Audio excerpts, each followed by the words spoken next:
Good evening. What do you see? It's very easy for a lot of us to look at a person in a wheelchair with crutches or with any kind of device, and that's the first thing we see. Today, I'm going to share with you guys a whole new idea. I believe that those devices, rather than being something that stops us from just achieving a dream, they're actually a potential.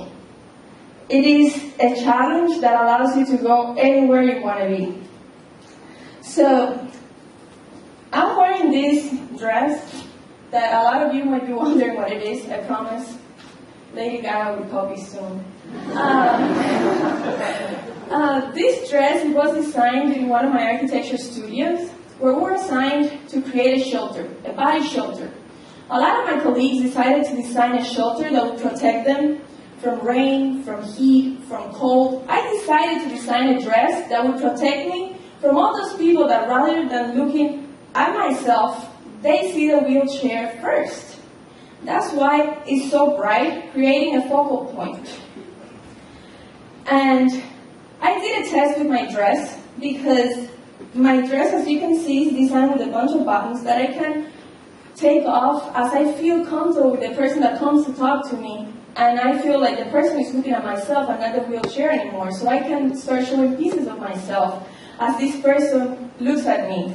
And I'm going to do a test with you guys today. It's the same test I did the day that I presented this project. And it was that I got to interact with people by telling my story. And most of the time I got to undress myself. Do not worry, I have clothes underneath. So, I'm going to start with my childhood. I was born in Cuba. And as a 7-year-old, I decided that I wanted to do sports. And I think that my parents agree with me on that one, because I had a lot of energy. And I started swimming. 2 years later, I decided that swimming was not good enough. So, I decided to become a dancer. So I danced for 3 years until I was paralyzed. I was paralyzed due to an AVM of the spine that left me in a wheelchair, as you can see. After going to many doctors and spending months back and forth, and finally getting the answer from the doctor saying, yes, the illness was resolved, but you're going to stay in a wheelchair. I looked back and I said, well, let's deal with a wheelchair now. And I went back to the city, and the first thing I asked my dad was to take me to the beach. Because I found out that even though I left swimming, the water was the place that would allow me to be free again. So I made my dad take me to the beach in October. I don't know if you know, but in an island, nobody goes to the beach in October. That's just wrong, and my grandmother was very upset. So I went to the beach, and I realized that I was the same as everybody else. I was the same as my brother, the same as my sister, the same as my friend. Nobody knew whether I was in a wheelchair or not. So my device disappeared. Well, 2 years later, my family moved to the United States, looking for new opinions from doctors again. Well, the doctor said the same thing all over again. But the most important thing I discovered was that I was free. I was free because I could do anything I wanted. And that I discovered in a day in high school, that one of my teachers came up to me and asking me to join the swimming team because he heard that I knew how to swim. And I looked at him and I was kind of negative. I looked at him like, seriously? You want me to swim for your team? Everyone walks in your team. I'm in a wheelchair, like if you couldn't see, right? And he looks at me and he's like, Ileana, I'm asking you to swim. I'm not asking you to walk. I need someone to do the 500 meter. Are you willing to do it? I'm like, okay, sounds like a good plan. Well, I went back home and told my mother, and she wasn't very happy. She had to take the highway for the first time to take me to practice.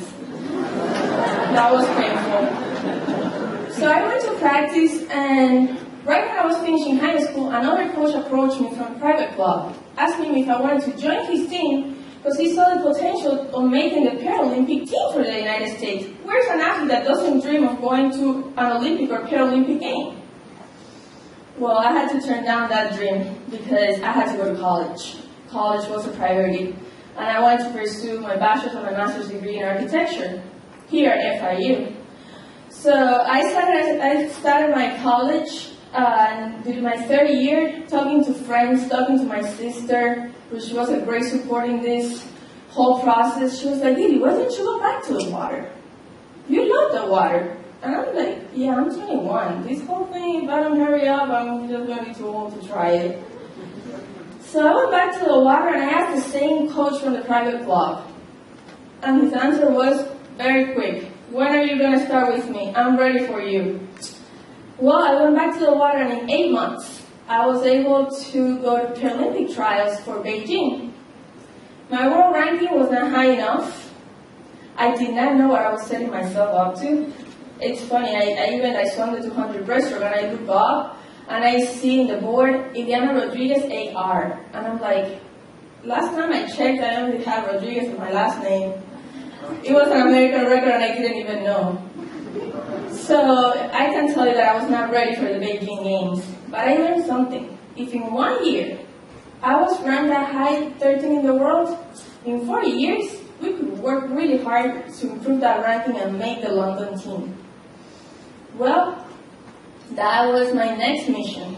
I left Minneapolis and came to Miami and told my coach that I had 2 news. One, that I didn't make the Paralympic team, but the other one was even worse. He was going to have to put up with me for 4 more years.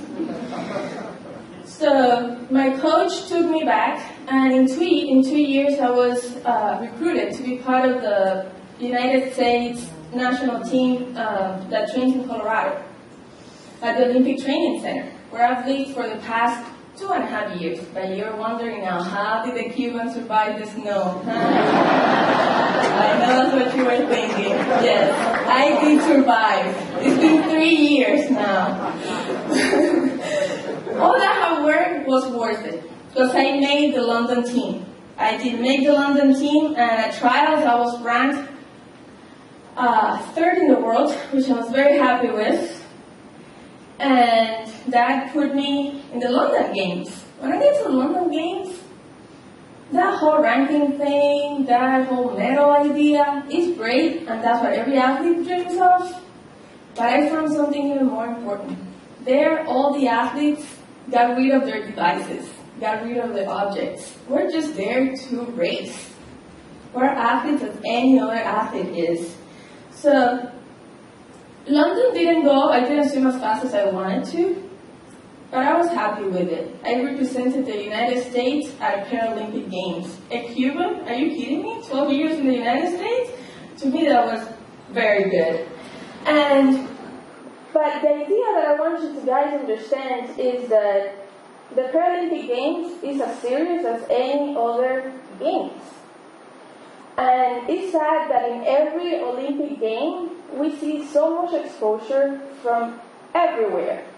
The media especially, brings a ton of information about the Olympic Games. How much do we hear about the Paralympic Games? Not much, right?